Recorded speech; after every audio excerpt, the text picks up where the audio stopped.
What's up, guys? This is Crypto with James talking to you today about Solana. Outages have been pretty bad throughout the year, but this recent one wasn't a big deal, and I'll explain why. Before I do, I look at the spreadsheet. These are the first 26 coins I spoke about on the channel. Had you invested $100 to each of these when I released videos about them and you were still holding that crypto, be in profit for over 26 grand. They're not the coins that I hold. If you want to see the coins that I hold, you can come check out Copy My Crypto. It's where I share every coin I buy, every coin I sell. Guys, we are hurtling, in fact, towards a bear cycle and a recession. Bar some extraordinary piece of news that stops it or slows it down. But when a bear cycle kicks in, these cryptos provide serious gains. I found Phantom in a bear cycle. That's still up 155 times after multiple retracements. There's a list of cryptos that I'm really excited about long term. When I think that they can make those gains, I'm going to be sharing them with the Copy My Crypto members. So if you want to know which cryptos myself and the members are getting into during the bear cycle, then you're going to want to click the link in the description, check out the site, see the success stories, and join me. Anyway, Solana, guys. Solana is currently $88. Market cap of 29.5 billion, ranked 8th. Fundamentally, long term, Solana should be a top 5 project. It's just true. Solana is it's an absolute titan. When we look at the multiple different places that invest in Solana early doors, CMS Holdings, Kinetic Capital, Alameda, Multicoin, OKX, Block Dream Ventures. So it's very, very strong. And the latest report is that the outages weren't a result of DDoS attacks. So one thing we know is bots are programming newly minted NFTs on Solana. And that created an overwhelming amount of inbound transactions. Validators ran out of memory as a consequence, which led to stalled consensus, which triggered the network crash. The report also confirmed that bots target NFT minting. The root cause of the high memory usage was insufficient votes landing to finalize earlier blocks, preventing abandoned fork cleanup. The report also points out some of the measures that Solana has taken to prevent such network problems in the future, and this is really positive, actually. So the network plans to implement better data ingestion using a protocol called ATOP Quick, developed by Google. Once implemented, it's going to facilitate faster data ingestion and rapid asynchronous communication. But they also plan to implement a fee-based execution priority mechanism that will feature an arbitrary additional fee. This should stop. Along with the QUIP, this should prevent bot attacks. And bot attacks have been a real problem. Because it's not a bot attack in the sense of, these bots are attacking Solana. It's in terms of these bots are trying to scoop up and snipe as many NFTs as possible, and then trying to sell them on secondary markets. So the introduction of a minimal fee actually should resolve the bot issue for now. It's worth noting that, look, these guys that create these bots are very bright, and they'll figure out a workaround for it. But right now, that should really benefit Solana. Now, I'm expecting that we're going to see a really good sort of time for Solana long term, because fundamentally it's outstanding.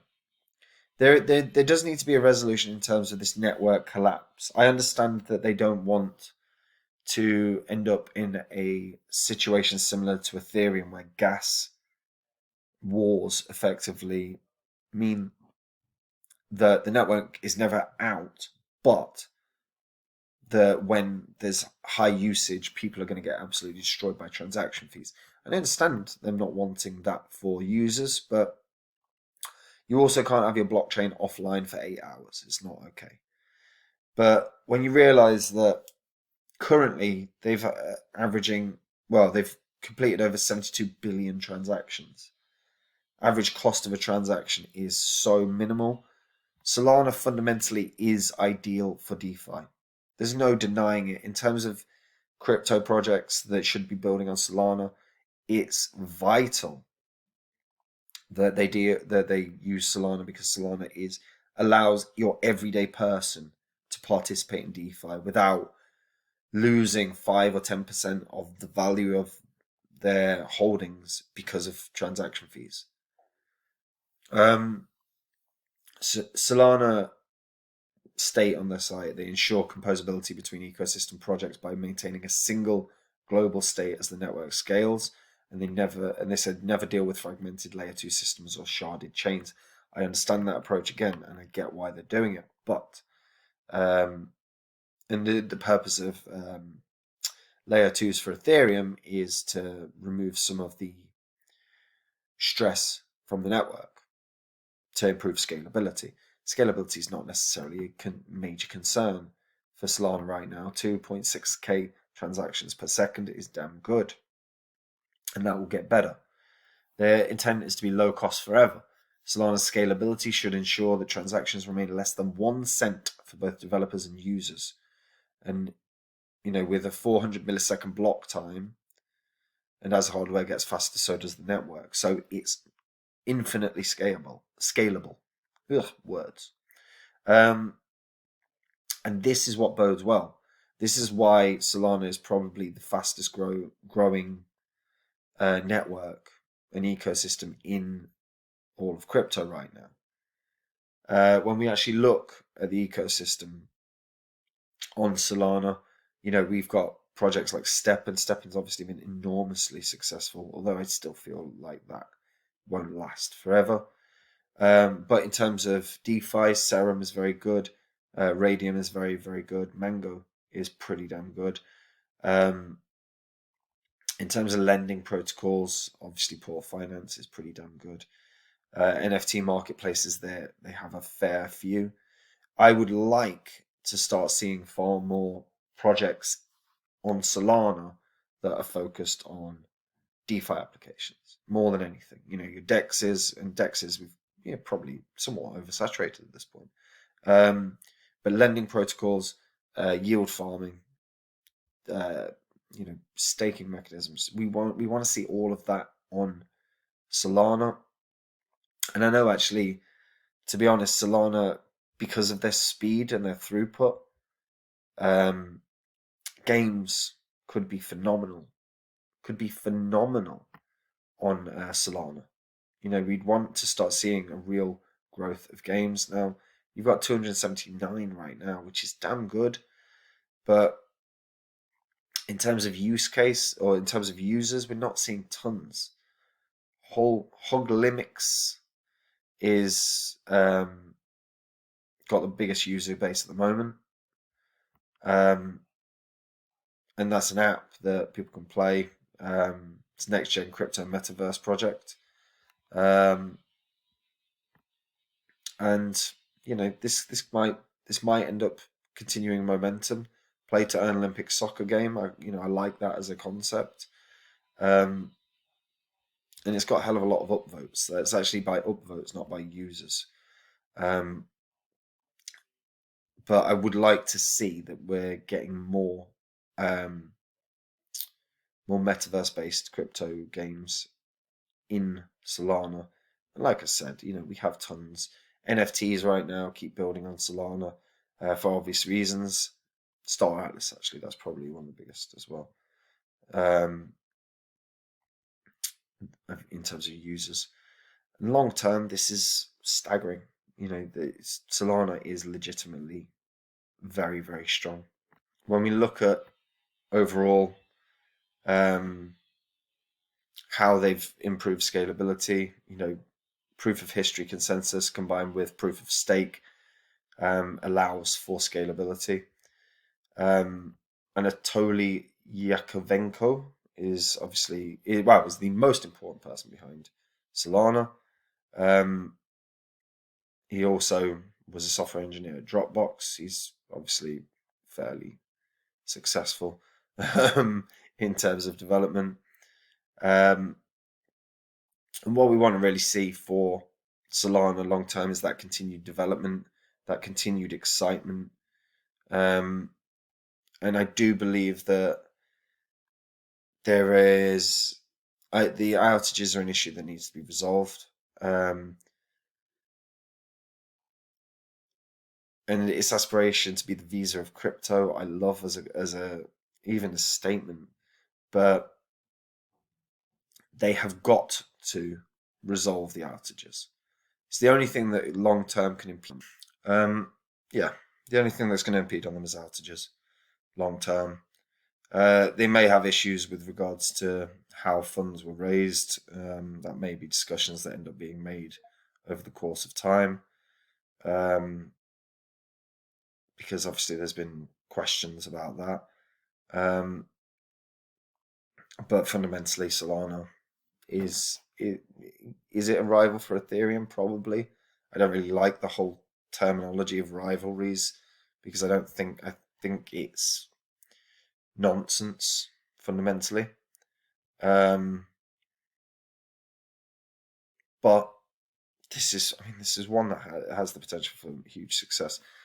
And what can it reach? I mean, fundamentally, when we're looking at cryptos, we're looking at Bitcoin down the line being 100K.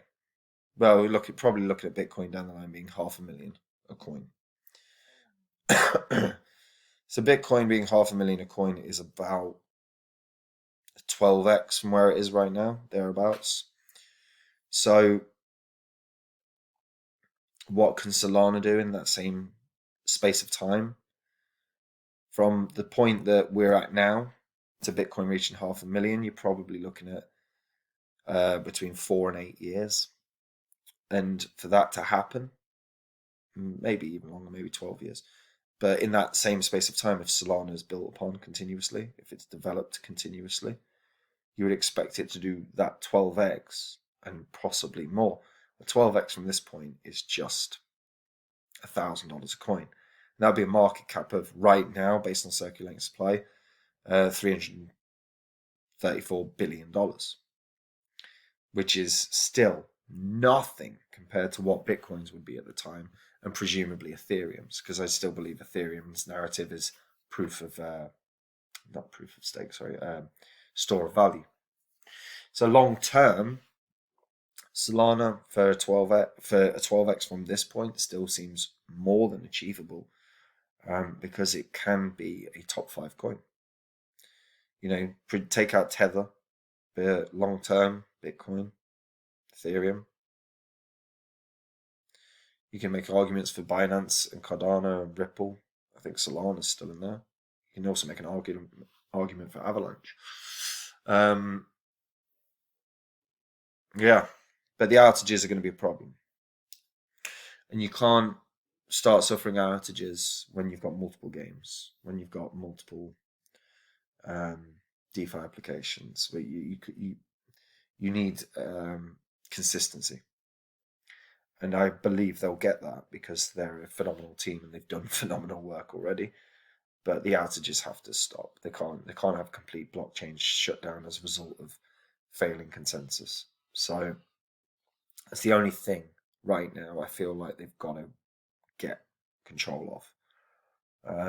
But once they do, sky's the limit as far as I'm concerned. Let me know what you guys think. What do you think it can achieve? Let's say Bitcoin reaches 500,000. Let's use that as the standard. Bitcoin's 500,000 a coin. So that's about 9 trillion market cap, I think. So, or 10 trillion market cap. What can Solana hit when Bitcoin's 500,000? Let's just presume it happens. Let me know what you guys think in the comments down below. I'm being conservative on the 1,000, by the way.